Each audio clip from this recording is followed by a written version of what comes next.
ഇപ്പോൾ കേന്ദ്ര ബജറ്റിലെ കേരളത്തോടുള്ള അവഗണനയ്ക്കെതിരെ പ്രമേയം അവതരിപ്പിക്കുന്ന മുഖ്യമന്ത്രി പിണറായി വിജയൻ യൂണിയൻ സർക്കാരിന് മുൻപാകെ ഉന്നയിച്ചിട്ടുള്ള ആവശ്യമാണ്. ഇതും കേന്ദ്രം ചെവിക്കൊണ്ടില്ല.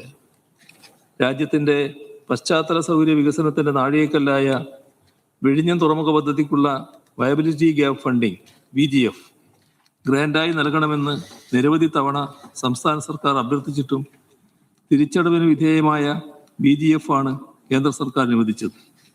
മറ്റു പല സംസ്ഥാനങ്ങൾക്കും VGF ഗ്രാൻഡായി അനുവദിച്ച യൂണിയൻ സർക്കാർ വിഴിഞ്ഞം തുറമുഖത്തിന് VGF അനുവദിക്കുന്നതിൽ തികച്ചും വിവേചനപരമായ സമീപനമാണ് സ്വീകരിച്ചത്.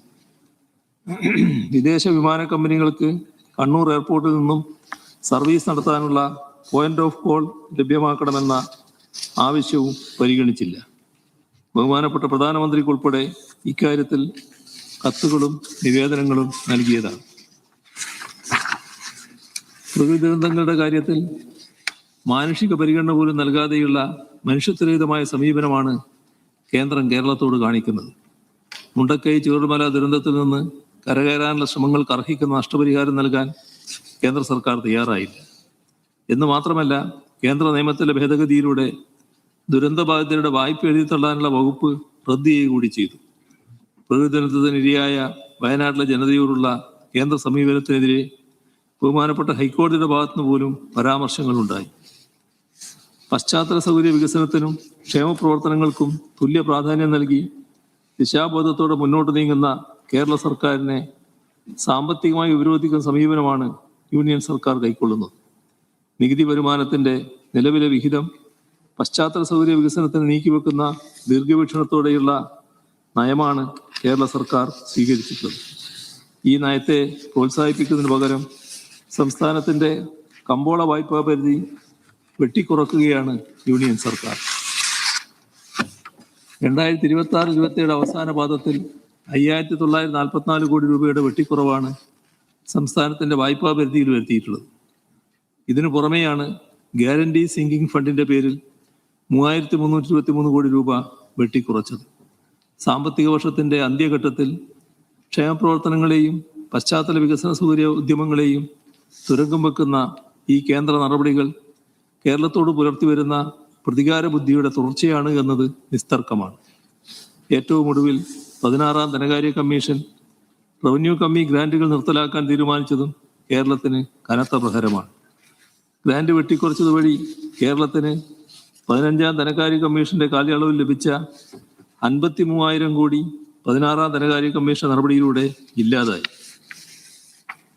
IGST ഇനത്തിൽ ലഭിക്കാനുള്ള 965.16 കോടി രൂപ തടഞ്ഞുവെച്ചതും GST നിരക്കുകൾ കുറച്ചത് കാരണം വരുന്ന സാമ്പത്തിക നഷ്ടം നികത്താൻ നഷ്ടപരിഹാരം വേണമെന്ന ആവശ്യം ചെവിക്കൊള്ളാത്തതും കേരളം ഉൾപ്പെടെയുള്ള സംസ്ഥാനങ്ങളോട് കേന്ദ്രം സ്വീകരിച്ചു വരുന്ന തെറ്റായ സമീപനത്തിന്റെ ഭാഗമാണ്.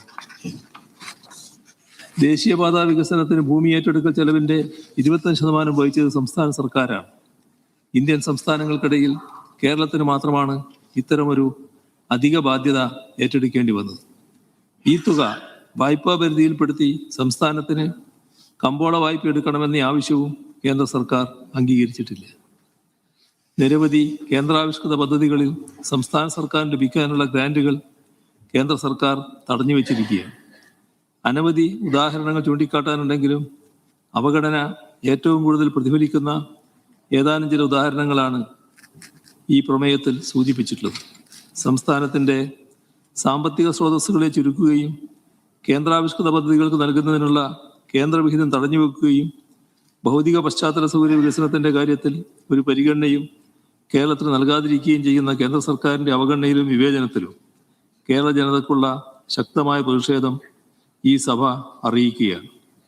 സംസ്ഥാനത്തോടുള്ള കേന്ദ്ര സമീപനം അടിയന്തരമായി തിരുത്തുകയും കേരളത്തിൻ്റെയും ഇന്ത്യയുടെ ആകെയും വികസനത്തിന് അനിവാര്യമായ ആവശ്യങ്ങളാണ് കേരളം ഉന്നയിക്കുന്നത്. ഇത് മനസ്സിലാക്കി കേരളത്തിൻ്റെ ആവശ്യങ്ങൾ അംഗീകരിക്കണമെന്ന് ഈ സഭ കേന്ദ്ര സർക്കാരിനോട് ആവശ്യപ്പെടുന്നു.